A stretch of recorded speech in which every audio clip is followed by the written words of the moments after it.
The whole quintessence of the Bhagavad Gita is to convert Vishada into yoga. Vishada means despondency. Vishada means breakdown. In the language of management, Vishada is breakdown. How to transform a breakdown into a breakthrough. That's why the first chapter of the Bhagavad Gita is called as Vishada Yoga. Vishada means despondency, a breakdown. How you can convert into a breakthrough. I'm not going to go into the whole background of the Gita, since I'm sure this audience is already updated there. I'll just continue further. When Arjuna had to face a certain challenge, that he had to fight with his own brothers, when he gets up and looks at the whole army of his brothers there is a breakdown in Arjuna. Sidanti mama ghatrani mukam cha parishishati. There is a breakdown, clear description of a breakdown. Relevant to today's context, because a lot of people, when they have to face a challenge, right, there is a breakdown. Just in the flight this morning from Bangalore, I was coming to Delhi here, and I was seeing, I think it is India Today magazine there, showing the rate of suicide among the youngsters in India is rising leaps and bounds. The rate of suicide, and different pressures they are there, examination pressure, peer pressure, whatever be the pressure. And even at that point of time, Arjuna had a pressure of fighting against his own masters. Guru na hatva hi mahanu bhavan. Every one of us faces unique challenges in life. Arjuna faced a unique challenge in life, that he has to fight his own brothers, fight against his own master, Bhishma, Drona, etc. And therefore, Arjuna felt that his problem is extremely unique. Nobody else has this problem. And I'm sure if you audit our life, everybody feels, Swamiji, my problem is unique problem, Swamiji. They do my workshop and say, Swamiji, you don't understand my problem, Swamiji. You get married to my wife, then you'll know what's my problem. So therefore, they come to my workshops convincing me that I should be miserable like them, because my problem is unique and you have no experience. Arjuna also felt like this. So I'm saying everybody faces challenge. And while facing challenge, the greatest message of the Gita is, you should know the knack, the art, the acumen, the acuity to convert a breakdown into a breakthrough. Transform worry into wisdom. How you convert frustrations into fascinations. That skill one has to really learn. Handling the situations in life, please understand, when you face the situations in life, what faces your situation is your mind, your intellect facing the situation. And when your mind, intellect is facing the situation, and if your mind and intellect is not harmonized, it is not properly calibrated, or in the language of the Gita, not done necessary purification, antakarna shuddhi, if it is not done there, then what happens? We tend to amplify a situation. My years of experience have seen, just like now, right now I am talking. Now when I am talking, my voice through the microphone is amplified, and therefore this audience in this hall can hear. Alright, so this voice through the microphone and through the amplifier is amplified, and the audience can hear me. Right? Same thing what happens in our brain, in our mind, they are amplifiers. And when they are amplifiers, alright, a small problem or a problem gets amplified. I've seen so many youngsters coming to me, to my ashram, and my ashram is in Koramangala, the hub of all youngsters. If you go around Koramangala, you see all youngsters, right in Koramangala. I have so many people coming and telling me, Swamiji, I have a pimple on my cheek. Is there a mantra for the pimple to disappear? I have grey hair. Now will meditation help me in handling this gray hair? Now he doesn't realize I've got full of gray hair.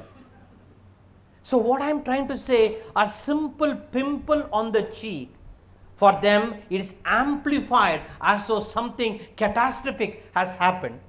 And unless we learn the art of de-amplifying our mind, we will not be able to face the challenges, because everybody, Lord Krishna says in the Gita, so long you are living, right? Matra sparshastu kaunteya shitoshna sukha dukkada. So long you are living, you are bound to face problems in life. How many of you are married? Raise your hand. Do you have problems or not? Yes. How many of you are not married? You have problems or not? Yes, say loudly, yes or no? Yes. How many of you have one wife? Raise your hand. You have problems or not? Yes. Many wives? Variety of problems. I tell you, so long you are living. You are a monk, you have your problem. You are ascetic, you have a problem. You are in India, you have a problem. You are abroad, you have a problem. So long you are living, Lord Krishna says, Matra sparshastu kaunteya.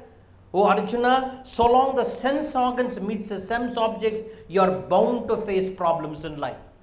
So problems are inevitable, but suffering is optional. Problems are inevitable, suffering is optional. You suffer because when your mind deals with a problem, you have not purified your mind, you have not calibrated your mind, you have not fine-tuned your mind, then you make a mountain out of a molehill. You tend to amplify a problem. And when you start amplifying, then please understand, disproportionately you will see. I was there in some hotel, one person came out screaming. I thought the building is on fire. And why? There was a small cockroach passing. And this person screamed, cockroach. I said, actually, logically, the cockroach should be afraid of us. Because we take the slipper and kill the cockroach. The cockroach doesn't take a slipper and kill us. So therefore, but this man is screaming. You amplify so much. I'm only trying to highlight, and in my live workshops, very much I work on this. How do you de-amplify your amplifications? And therefore, when you start amplifying, your whole issue becomes very, very different. The whole Bhagavad Gita gives you techniques, methods, clarity. How do you de-amplify so you will see a problem factually, you will not see a problem in an interpretive mode. If you are able to see a problem factually, then a rose is a rose is a rose is a rose. But if you don't see the problem factually, and if there is amplifications, exaggerations, you will make a mountain out of the molehill. We suffer there. Not with the problem, we suffer with our amplifications. Arjuna was suffering with his amplification. And what Lord Krishna did, he only helped him through karma yoga, through bhakti yoga, through jnana yoga, through dhyana yoga, through hatha yoga, which he mentions there. All through this, how do you de-amplify? And when you de-amplify, you will be like a surf rider. In the ocean, waves are going to come. Nobody can avoid the waves. Waves are like the problems of life. Waves are like the problems of life. Waves are going to come in the ocean of life there. But if you are a surf rider, you will know how to negotiate, navigate with those waves. Waves are not going to come down because you have learned meditation, because you have become spiritual. Waves are not going to come down. Problems are not going to come down, but you will know the art of how to negotiate with the waves. And therefore, of a surf rider, bigger the wave, more fun it is to handle it. This skill of living is what Lord Krishna teaches Arjuna at the end of the whole Gita. Arjuna says, Nashto mohaha smritir labdaha. My moha is gone. My delusion is gone. Smritir labdaha. I've gained back my memory of how to be a wise person, not an otherwise person. Right? He says at the end there, Nashto Moha Smritir Labdaha, and therefore the 17 chapters of the Gita. First, on the whole 18 chapter, the first chapter is the breakdown of Arjuna. The teaching starts in the second chapter. Right? Now it is up to the 17 chapters. The Lord goes on attacking the problem in different angles, so that the de-amplification can really happen. Through Karma Yoga, through Bhakti Yoga, through Jnana Yoga, through Dhyana Yoga. If you are watching me in the TV channels, verse by verse, I have been unfolding and going wherever I have. I did my last Gita talks in Bangalore, and I will be continuing from there. But I'll give a small backup before you enter into this. Please understand, I'll just give you a vision. It seems there was a king. Before we enter into the verses, a little kind of synopsis how to get into that. It seems there was a king, and king wanted a very good prime minister. His prime minister passed away, and the king wanted a very good prime minister to rule, assist him in ruling the kingdom. So therefore, he had developed a device to arrive at the best prime minister. And he selected 3 people. Out of all the 3 people, he said, there is going to be a mathematical lock. And the next day morning, early in the morning, when I open the room, you have to go to the mathematical lock, unlock the mathematical lock, and then you can enter. And whoever is the first who enters into opening the mathematical lock, entering into this, he will be the prime minister. He will be the prime minister. Right? So therefore, these 3 people were arrived at it. So therefore, they were in the room, all 3 in the room. 2 of them had brought huge arithmetical books, mathematics books. Whole night they've been reading and reading, because the last is the lock there. 5 o'clock in the morning, they are going to open. Whole night they are referring, all combination, like a college student, a school kid goes on studying for examination, goes on, all thing. And there was a 3rd person.